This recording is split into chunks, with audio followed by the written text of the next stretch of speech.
नमस्कार, मैं हूं दीपाली राणा। आप देख रहे हैं बंधन म्यूचुअल फंड प्रेजेंट फायदेमंद फंड्स को पावर्ड बाय बीएसई। और आज के शो में हम बात करेंगे Kotak multi asset allocation fund की। और इसी पर बातचीत करने के लिए मिस्टर देवेंद्र सिंघल हमारे साथ मौजूद हैं, जो कि फंड मैनेजर हैं कोटक म्यूचुअल फंड से। देवेंद्र जी नमस्कार, स्वागत है आपका।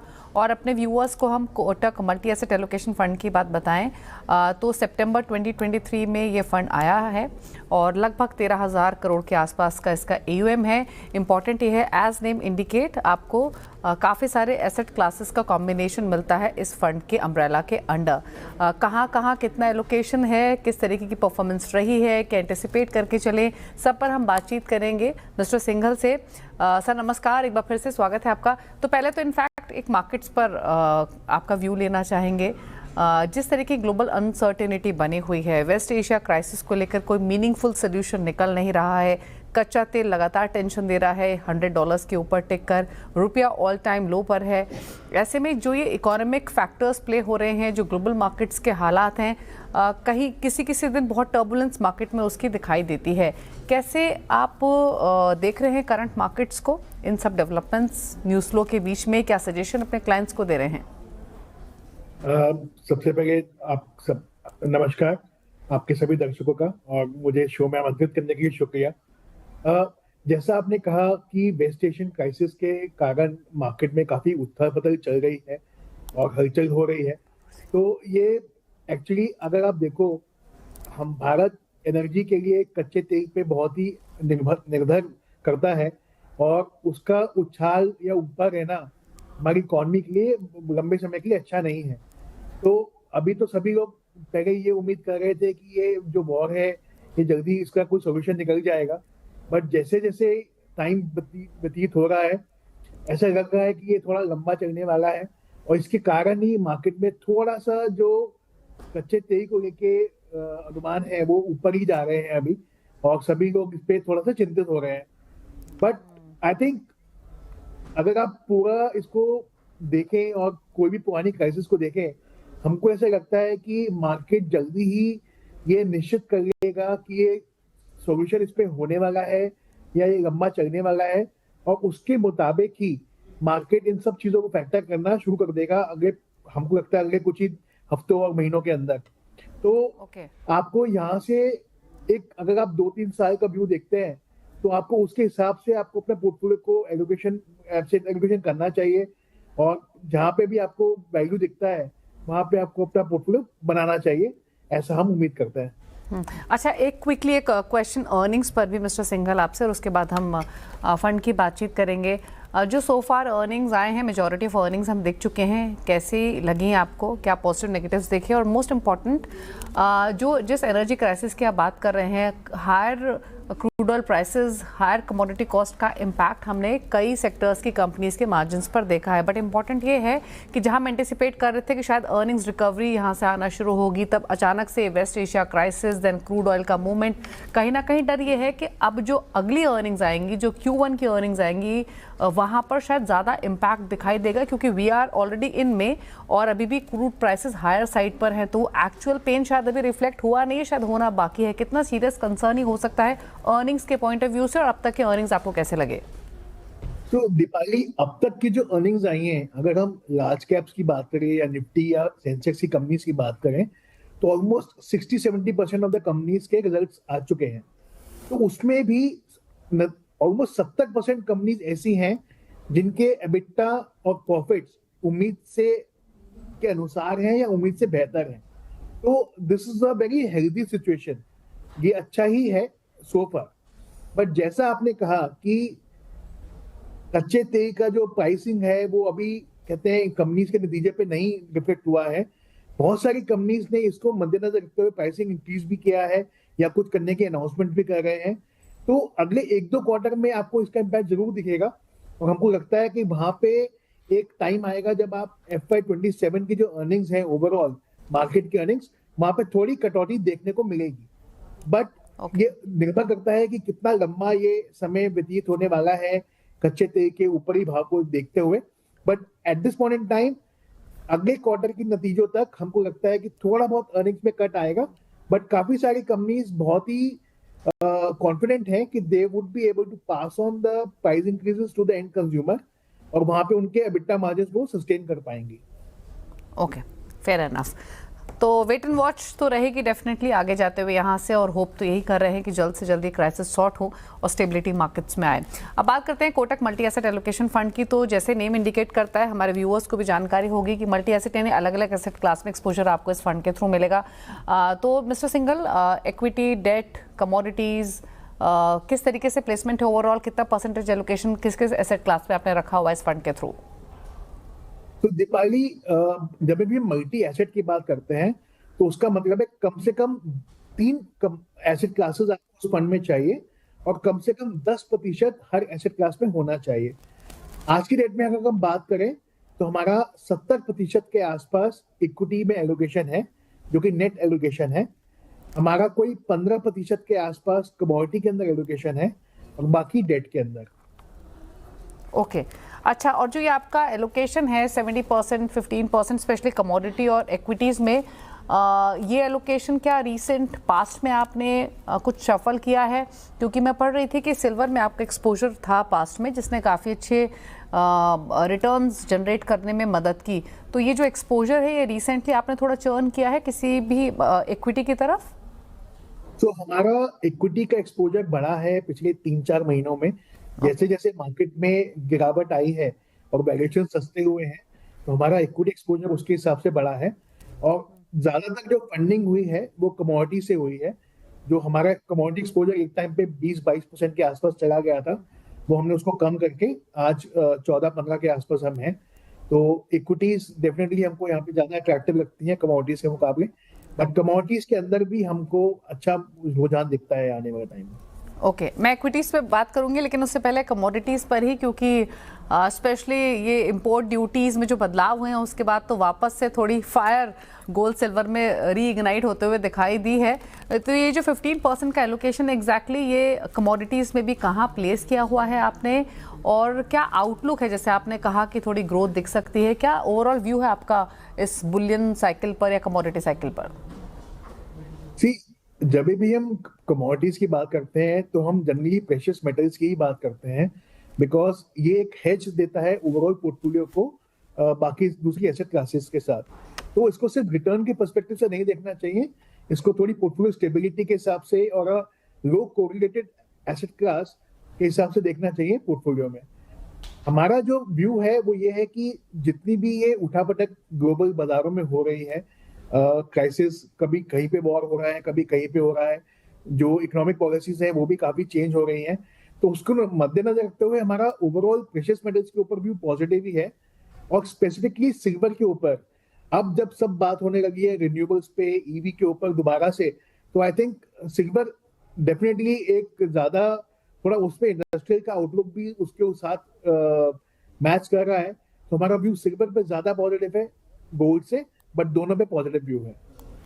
ओके, और इक्विटीज में जो 70% के आसपास का एक्सपोजर है, पहले मैं कैटेगरी वाइज समझना चाहती हूँ कि large cap versus mid cap versus small cap किस तरीके का एलोकेशन आपने किया हुआ है, और क्या इस एलोकेशन में भी अगेन नियर पास्ट में कुछ चेंजेस आपने किए हैं, यानी मिड कैप स्मॉल कैप्स की तरफ थोड़ा रुझान बढ़ा है क्या, या you are still more comfortable with large caps? तो हमारा जो ये मल्टी एसेट में जो इक्विटी का पोर्टफोलियो है, ये टोटल फ्लेक्सी कैप नेचर है। मतलब इसमें हम चाहे तो 0 से 100% तक लार्ज कैप, मिड कैप और स्मॉल कैप कर सकते हैं। Eight this point in time हमारा ऑलमोस्ट 60% जो पोर्टफोलियो है वो लार्ज कैप में है, 20% मिड कैप और स्मॉल कैप में है। तो और इसमें कुछ ज्यादा चेंज नहीं हुआ है, बट इंक्रीमेंटली हमको स्मॉल कैप में भी आइडियाज मिल रहे हैं, बट रिस्क बोर्ड वाइज हमको लगता है मिड कैप और लार्ज कैप अभी भी बेहतर आपको अपॉर्चुनिटी देते हैं, या रिस्क मैट्रिक्स उनके अंदर फेवरेबल है। ओके, और ये जो ओवरऑल एक्सपोजर है 70% के आसपास इक्विटी में, ये किन किन सेक्टर्स में, सेगमेंट्स में है? ये तो पूरा डाइवर्सिफाइड ही है, बैंकिंग है, ऑटो है, कंजम्पशन है, पावर है, तो overall it's a pretty diversified portfolio. Okay, कुछ चर्निंग की है रीसेंट पास्ट में सेक्टर एलोकेशन के पॉइंट ऑफ व्यू से, भले ही डाइवर्सिफाइड हो, कुछ पॉकेट्स ऐड की हो या कहीं एक्सपोजर कम किया हो? थोड़ा आईटी में एक्सपोजर थोड़ा सा कम किया है, और पावर सेक्टर्स में थोड़ा बढ़ा है।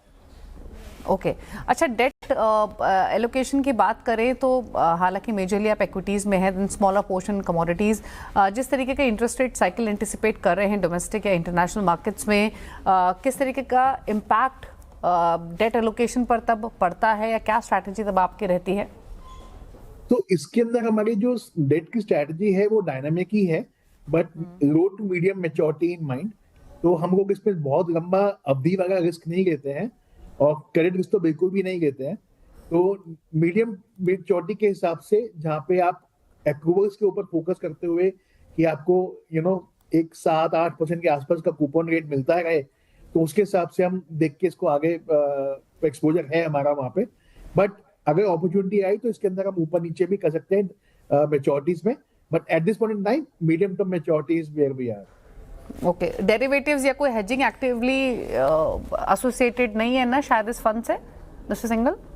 नहीं दीपाली जी, इसमें जो इक्विटी एलोकेशन है उसके अंदर हम आर्बिट्राज का यूज बहुत अच्छे से कर सकते हैं और ये फंड उसमें उसके लिए एनेबल्ड है। तो मान लीजिए अब इसको हमको हमारा अभी जो 70% का नेट इक्विटी है इसको हमको रेट से 40 लेके जाना है, तो हम आर्बिट्राज के थ्रू, इक्विटी आर्बिट्राज के थ्रू उसका पोजीशन कम कर सकते हैं, बट 65% हमेशा रहेगा इक्विटी एंड इक्विटी आर्बिट्राज के अंदर। ओके अच्छा, जो स्टॉक पिकिंग स्ट्रैटेजी आपकी रहती है एक्विटी के अंदर, भले ही आप काफ़ी डाइवर्सिफाइड है, बट क्या रूल आप फॉलो करते हैं इस एलोकेशन के लिए, फिर चाहे वो वैल्यूएशन वाइज हो, मैक्रो ड्रिवन हो, डिस्क्रिशनरी हो या ग्रोथ फैक्टर रहता है, क्या क्या पैरामीटर्स आपके रडार पर रहते हैं while picking the stock? Deepali ji, generally Kotak as a house हम लोग growth at a reasonable price जो वैल्यूएशन मेथोडोलॉजी है उसके ऊपर फोकस करते हैं। बट इसके पहले जो हमारा एक मैट्रिक्स है जिसको हम BMV कहते हैं, उसके ऊपर बहुत ज्यादा फोकस है। B से मतलब बिजनेस, क्या कंपनी किस क्षेत्र में है, क्या उसके प्रोस्पेक्ट्स हैं। M से मैनेजमेंट, कितना अच्छा मैनेजमेंट है, प्रोफेशनल है या प्रमोटर ओन्ड है, उसके ऊपर उनका डेलीगेशन कैसे हैं, माइनॉरिटी शेयर होल्डर्स के प्रति उनका रवैया कैसा है, कॉर्पोरेट गवर्नेंस कैसा है, ये सब मैनेजमेंट में आता है। एंड देन कम्स वैल्यूएशन, जहाँ पे typically growth at reasonable price is the predominant philosophy at Kotak. But हम लोग सिर्फ इसी पे स्टिक नहीं करते हैं। अगर हमको एसिमेट्रिक रिस्क रिवॉर्ड दिखता है कहीं पे तो we are more than happy to take that exposure, but generally as a principal GARP is the philosophy which we use for valuations. Okay और कितना ऑफन या फिर कौन से वो फैक्टर्स हैं जो कि ट्रिगर करते हैं इस पोर्टफोलियो की रीबैलेंसिंग, या फिर आई एम श्योर मॉनिटरिंग तो डे टू डे बेसिस पे होती होगी, बट इस पोर्टफोलियो की रिव्यू आप कब करते हैं और decision making strategy when and wherever needed होती है या फिर कोई सेट फॉर्मेट है? नहीं, बहुत ही अच्छा एक ऑब्जर्वेशन है आपका। सी टिपिकली एसेट एलोकेशन के अंदर जो एसेट एलोकेशन है ना वो itself is very very important. There are various studies जो बताती हैं कि 90 से 95% तक जो पोर्टफोलियो का रिटर्न है वो उसके एसेट एलोकेशन के ऊपर डिपेंड करता है। तो इस एसेट एलोकेशन के लिए कि कितना पोर्शन इक्विटी में जाना चाहिए, कितना डेट में जाना चाहिए, हम एक मॉडल यूज करते हैं जो कि हम पिछले 22 साल से इसको यूज कर रहे हैं हमारे एक मल्टी एसेट FOF के अंदर, और सेम मॉडल हमने पिछले 3 साल से हम इस फंड में भी यूज कर रहे हैं, जो हमको ये बताता है कि कितना पोर्शन आपका पैसा आपका इक्विटी में जाना चाहिए और बाकी कितना डेट में और कमोडिटी में जाना चाहिए। तो ये जो मॉडल है ये निफ्टी की और GSEC की ईल्ड्स को कंपेयर करता है और हिस्टोरिकली किस लेवल पे कितना एलोकेशन इक्विटी को होना चाहिए, कितना डेट को होना चाहिए, वो हमको बताता है। अच्छा, क्विकली एक चीज़ और जो मुझे अभी ध्यान आई मिस्टर सिंघल, जैसे एक्विटी एक्सपोजर में आप लार्ज मिड स्मॉल कैप में कितना भी एलोकेशन रख सकते हैं, सिमिलरली एक्विटी वर्सेस कमोडिटीज का भी कोई सेट फॉर्मेट है या यहाँ भी ये वेरिएबल है? नहीं, तो कमोडिटी का एक्सपोजर दीपाली हमारा कैप्ड है 25% के ऊपर। ओके तो उसके ऊपर हम नहीं जा सकते, और हमारा बेंचमार्क जो है उसमें 5 और 5 10% गोल्ड और सिल्वर का टोटल वेट है। Okay, noted. ठीक है, तो काफ़ी बातें डिस्कस हुई Kotak multi asset allocation fund के बारे में। एक प्राइमरीली एक आइडिया ज़रूर मिला होगा हमारे व्यूअर्स का इस फंड की स्ट्रैटेजी एक्सपोजर के पॉइंट ऑफ व्यू से। क्विकली एक ब्रेक के लिए रुक रहे हैं, ब्रेक के उस पार भी इस चर्चा को आगे बढ़ाएंगे, समझने की कोशिश करेंगे कौन से इन्वेस्टर्स के लिए है, करंट मार्केट सिचुएशन में कितना फिट बैठते हैं मल्टी एसेट एलोकेशन फंड या फिर इतना होराइजन एटलीस्ट आपको लेकर चलना है to know the true potential. रुकना एक ब्रेक के लिए, तो वापस आते हैं।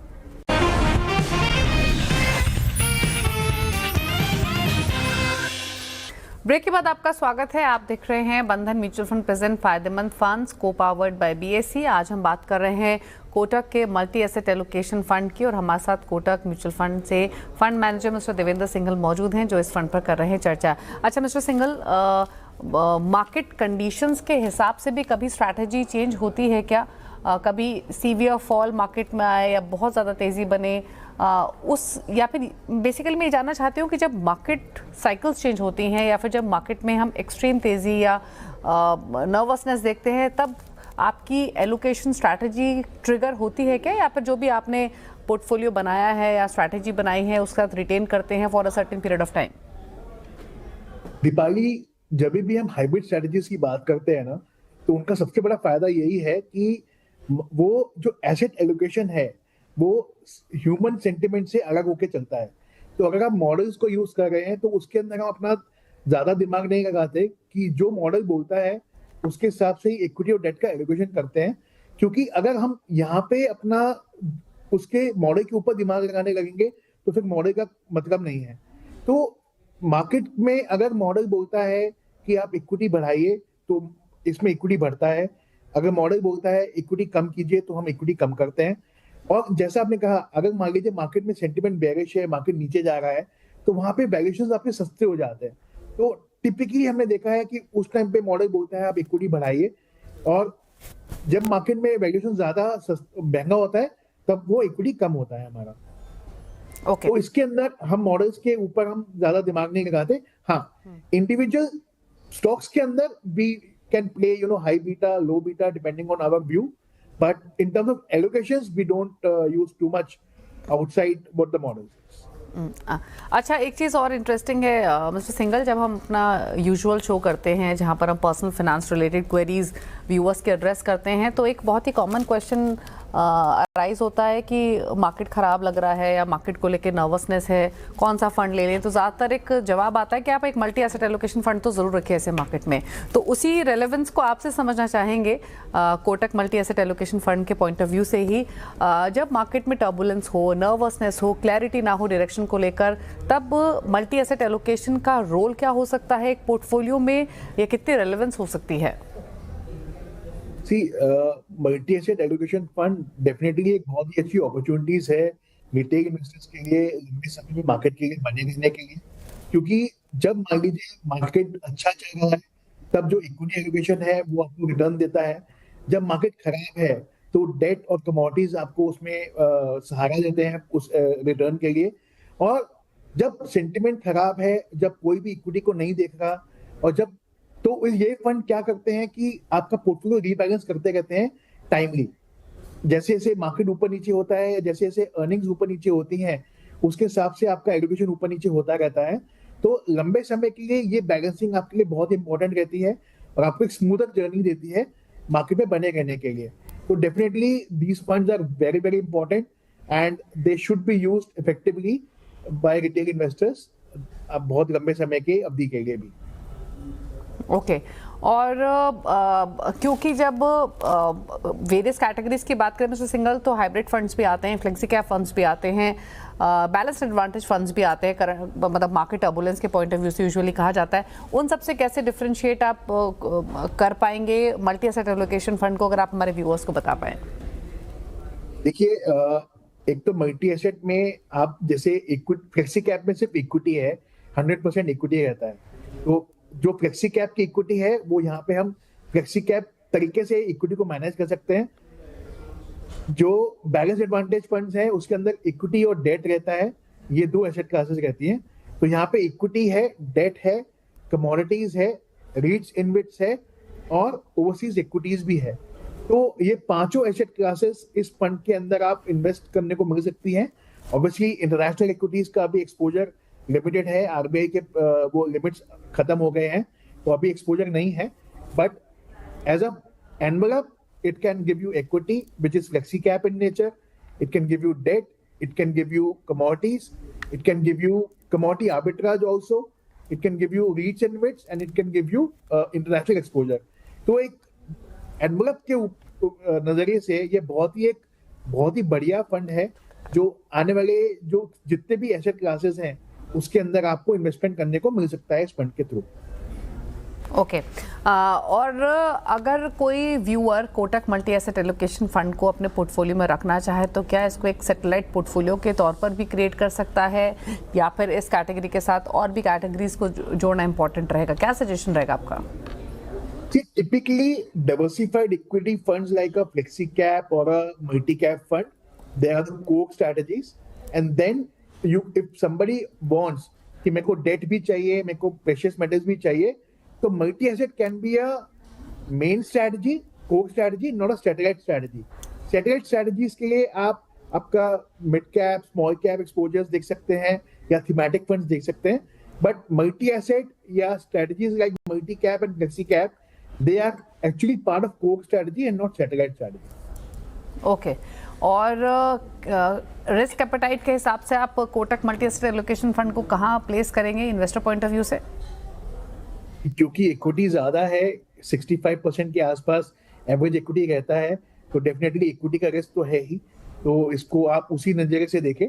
बट क्योंकि इसके अंदर डेट और कमोडिटीज का एक्सपोजर भी है, तो थोड़ा कम उसका रिस्क एपेटाइट कम है, बट इक्विटी के कारण रिस्क एपेटाइट तो ज्यादा ही रहता है। और कितना टाइम होराइजन आपके हिसाब से एटलीस्ट एक इन्वेस्टर लेकर चले अगर एक्सपोजर लेता है इस फंड में? तो हमारा जो एक्सपोजर का हमने देखा है, दीपाली जैसे मैंने बताया कि सेम स्ट्रेटजी हम एक एफओएफ स्ट्रेटजी में भी कर रहे हैं पिछले 22 साल से।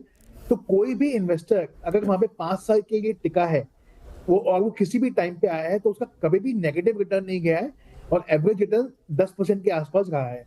तो हमको लगता है 5 साल एक उपयुक्त टाइम है इस फंड की साइक्लिकलिटी को देखने के लिए और इन्वेस्टर्स को एक अच्छा एक्सपीरियंस मिलने के लिए। ओके अच्छा, एक चीज़ और मिस्टर सिंघल जो मैं आपसे पहले पूछना चाहती थी, हालांकि अगर हम sector allocation point of view से देखें तो ये फंड जो है काफ़ी डाइवर्सिफाइड है, काफ़ी सारी पॉकेट्स हैं, लेकिन जैसे आपने बताया कि आईटी में थोड़ा सा एक्सपोजर आपने कम किया है, कुछ ऐसी पॉकेट्स भी हैं जहां पर ज़्यादा बेट आप कर रहे हैं, ज़्यादा कॉन्फिडेंस दिखाई दे रहा है, या कुछ ऐसी पॉकेट्स जहां आप कंप्लीटली अवॉइड कर रहे हैं अभी? पावर एंड यूटिलिटीज के अंदर हमारा अच्छा एक्सपोजर है, ऑटोमोबाइल्स के अंदर हमारे को थोड़ा ज्यादा अभी हमको लगता है कि आने वाला टाइम अच्छा रहना चाहिए, और थोड़ा कंजम्पशन फोकस भी है, तो ये 3 क्षेत्रों में ज्यादा एक्सपोजर है। और बैंकिंग और फाइनेंशियल्स को लेकर क्या व्यू है आपका? बेंचमार्क के साथ हम इक्वल वेट है, बट छोटे बैंक्स में और एनबीएफसीज के अंदर हमारा रुझान थोड़ा ज्यादा है। ओके ठीक है, और एक और फाइनल सवाल, वैल्यूएशन के हिसाब से जो करंट मार्केट्स हैं या मिड कैप स्मॉल कैप्स, वो आपको कैसे लग रहे हैं? और गोइंग फॉरवर्ड क्या हम एक्सपेक्ट करें कि यहाँ से बेसिकली टू अंडरस्टैंड कि कितना कंफर्ट आपको अभी मिल रहा है मिड कैप स्मॉल कैप्स में, या फिर यहाँ से आगे जाते हुए कुछ एलोकेशन इंक्रीज हो सकता है, या फिर लार्ज कैप्स पर ही ज़्यादा बेट करेंगे, वहीं ज़्यादा कंफर्ट दिख रहा है? Deepali, mid cap small cap का वैल्यूएशन तो काफी हद तक कम आया हुआ है। अगर हम सितंबर 2024 से देखें तो उस तक से तो काफी हम रीजनेबल लेवल्स पे आ गए हैं, बट अभी जो प्रॉब्लम है वो है आउटलुक का। जैसा आपने बताया कि मार्केट में उथापथल स्पेसिफिकली कच्चे तेल को लेके और रुपए को लेके थोड़ी सी घबराहट है, तो इसके चक्कर में मिड कैप स्मॉल कैप के अंदर थोड़ा वैल्यूएशन कंफर्ट वैसा कम होता है। बट जैसे जैसे अर्निंग विजिबिलिटी दिखेगी, वहां पे आप देख रहे हैं कि मिड कैप स्मॉल कैप की कंपनियां काफी अच्छा उछाल भी ले रही हैं। तो it all depends now on earning visibility. आपको स्टॉक स्पेसिफिक होना पड़ेगा, और जहां पे आपको सस्ता दिख रहा है, अर्निंग विजिबिलिटी दिख रही है, I think it's a good opportunity to look at the entire spectrum of stocks and not just focus on large, mid and small as a thing. But large cap का valuations काफी reasonable है, तो हमको वहां पे घबराहट नहीं है। मिड कैप स्मॉल कैप के अंदर आपको बॉटम अप स्ट्रेटेजी ज्यादा देखना पड़ेगा चाहिए, बशर्ते टॉप डाउन के। ओके और वैसे आप इस फंड के थ्रू फुल्ली इन्वेस्टेड हैं मिस्टर सिंघल? हाँ जी, we are almost fully invested. Okay interesting. तो ये बात हुई Kotak asset multi allocation fund की, और बहुत ही सिंपल सरल भाषा में मिस्टर सिंघल ने यहाँ पर समझाया इस फंड के बारे में। और मैं क्विकली अगर सम अप करूँ तो आपको बता दें कि सितंबर 2023 में ये फंड आया था, 13,000 करोड़ प्लस का इसका यूएम है, 70% का एक्सपोजर एक्विटीज़ में है, जहाँ पर अगेन जो वेट है वो लार्ज कैप्स की तरफ ज़्यादा है कंपैरेटिव टू मिड स्मॉल में आपको 20% के आसपास का एलोकेशन मिलेगा। यहाँ आपको डेट कॉम्पोनेंट भी मिलता है, गोल्ड सिल्वर में भी एक्सपोजर है, जो कि हालांकि पहले से कम किया गया, जो कि अभी 15% के आसपास का है। लेकिन अगर हम पॉकेट वाइज एक्सपोजर की बात करें तो काफ़ी डाइवर्सिफाइड पोर्टफोलियो ओवरऑल कंपोज किया जाता है इस फंड के थ्रू, और डेफिनेटली आप इसे कोर पोर्टफोलियो का हिस्सा भी बना सकते हैं। और आमतौर पे कहा भी जाता है कि जब मार्केट में टर्बुलेंस हो, कंफ्यूजन हो, तो एक मल्टी एसेट एलोकेशन फंड तो ज़रूर रखें, जो कि स्टेबिलिटी भी आपके पोर्टफोलियो को प्रोवाइड करे, साथ ही अच्छे रिटर्न्स का भी पोटेंशियल ये कैटेगरी रखती है। शुक्रिया मिस्टर सिंघल आने के लिए शो में, और मार्केट्स के साथ साथ इस फंड से जुड़ी हुई तमाम डिटेल्स आपने हमारे व्यूअर्स को समझाई, बताने के लिए थैंक यू सो मच। तो एटलीस्ट 5 ईयर्स का होराइजन आप लेकर चलें अगर आप इस फंड में एक्सपोजर लेने का सोच रहे हैं, लेकिन डेफिनेटली एक पोर्टफोलियो का हिस्सा होना चाहिए current market point of view के हिसाब से, स्पेशली जो मल्टी एसेट कैटेगरी के फंड होते हैं। इसी के साथ फायदेमंद फंड्स में तो इतना ही। ब्रेक के बाद भी खबरें जारी CNBC आवाज़ पर। नमस्कार।